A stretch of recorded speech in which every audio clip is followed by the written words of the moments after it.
প্রিয় দর্শক, আসসালামু আলাইকুম। হাসিনা আর যাই করুক, দেশের জন্য অনেক কাজ করেছে বলা পাবলিক গুলার জন্য একটা তথ্য জানিয়ে দিই, একটু ভালো করে শুনবেন। বাংলাদেশের বর্তমান ঋণ কত জানেন? 99.3 বিলিয়ন মার্কিন ডলার। আই রিপিট, 99.3 বিলিয়ন মার্কিন ডলার।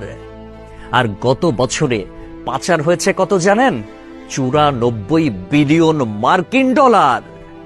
হিসাব করে দেখলাম, তিনি যেই টাকা পাচার করেছেন সেই টাকা দিয়ে মাত্র 697টা মেট্রো রেল, 397টা স্যাটেলাইট আর 36টা পদ্মা সেতু বানানো যেত। একটা 1000 টাকার নোটের ডাইমেনশন কি, সেটা নিয়ে না হয় অন্য এক সময় আলাপ করা যাবে। ধরুন 11 লক্ষ কোটি টাকা 1000 টাকার নোট দিয়ে একটার উপর একটা রাখলে এর উচ্চতা কত হবে জানেন? 2750.5 কিলোমিটার। বাংলাদেশের সর্বোচ্চ উচ্চতার পাহাড়ের উচ্চতা কত? 1063 মিটার। এক লেয়ারে সাজালে এই টাকা জায়গা করে নেয় কত? 124.76 বর্গ কিলোমিটার। আর ঢাকার সাইজ মাত্র 306 বর্গ কিলোমিটার, চট্টগ্রাম 155 বর্গ কিলোমিটার। এই দুই বিভাগীয় শহর বাদে বাকি সব বিভাগীয় শহর এই টাকা দিয়ে ঢেকে দেয়া যাবে।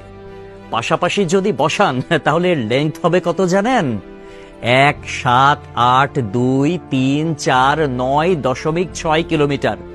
এক কথায় আমি সংখ্যাটা বলতে পারলাম না, আপনারা একটু ক্যালকুলেটরে হিসেব করে নেবেন, মানে ক্যালকুলেটরেও ধরবে বলে মনে হয় না। পৃথিবীর পরিধি কত? 40,000 কিলোমিটার। এই টাকা পাশাপাশি বসিয়ে পৃথিবীর পুরোটা 44.5 বার রাউন্ড দেয়া যাবে, মানে ঘোরা যাবে। কেউ যদি হাসিনার উন্নতির হিসাব দিতে আসে, তাহলে তাকে হাতে কলমে এই হিসাবটা বুঝিয়ে দেওয়া আপনার, আমার, আমাদের সকলের দায়িত্ব। মেট্রো রেল বন্ধ হয়ে গিয়েছে দুর্বৃত্তের হামলায়। এটা ঠিক করতে 1 বছর সময় লেগে যেতে পারে, ন্যূনতম, মানে কমপক্ষে 1 বছর সময় লাগবে এটা বলা হয়েছিল। এটা ঠিক করতে বাজেট ধরা হয়েছিল 300 কোটি টাকা। অথচ 2টা স্টেশন বাদ দিয়ে খুব সহজেই মেট্রো রেল চালু করা যেত, কিন্তু সেটা করেন নাই তার সঙ্গপাঙ্গরা। কারণ খেতে হবে, বেগম পাড়ায় টাকা পাঠাতে হবে, বেগম পাড়ায় বেগমরা গিয়ে ফুলে ফেপে উঠবে, তারা আরামসে দাস দাসী নিয়ে দিন কাটাবে। এইটার জন্য এত টাকা বরাদ্দ করা হয়েছিল। কিন্তু শেখ হাসিনা পালিয়ে যাওয়ার পরে এখন আমরা জানতে পারছি মেট্রো রেল চালু হতে আর মাত্র কয়েকটা দিন বাকি। তাহলে বোঝেন ব্যাপারখানা। আমাদের শিরা উপশিরা থেকে শুরু করে রন্ধ্রে রন্ধ্রে প্রত্যেকটা জায়গায় এইরকম চুরচামারির অভ্যাস। মানে দেশে উন্নয়ন হবে, উন্নয়নের আগে কে কয় টাকা ভাগ করে খাবে, এইটাই হচ্ছে তাদের টেন্ডেন্সি, এইটাই হচ্ছে তাদের মানসিকতা। পদ্মা সেতু হয়েছে কত টাকায় আপনারা সবাই ভালো করে জানেন। মেট্রো রেল হয়েছে কত টাকায় আপনারা সবাই জানেন। এলিভেটেড এক্সপ্রেস ওয়ের হিসাবটাও একটু গুগল করলে জানতে পারবেন। অথচ অন্যান্য দেশে এটার অর্ধেকও খরচ হয় না। তাহলে বাকি টাকা কই যায়? এক কথায় উত্তর, বেগম পাড়ায়।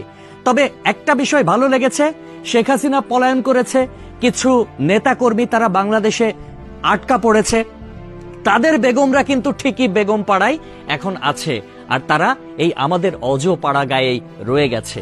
একটা কথা সব সময় মনে রাখবেন, পাপ বাপকেও ছাড়ে না। প্রকৃতি ছাড় দেয় কিন্তু ছেড়ে দেয় না। সবকিছুর হিসাব পয় পয় করে দিতে হবে একদিন।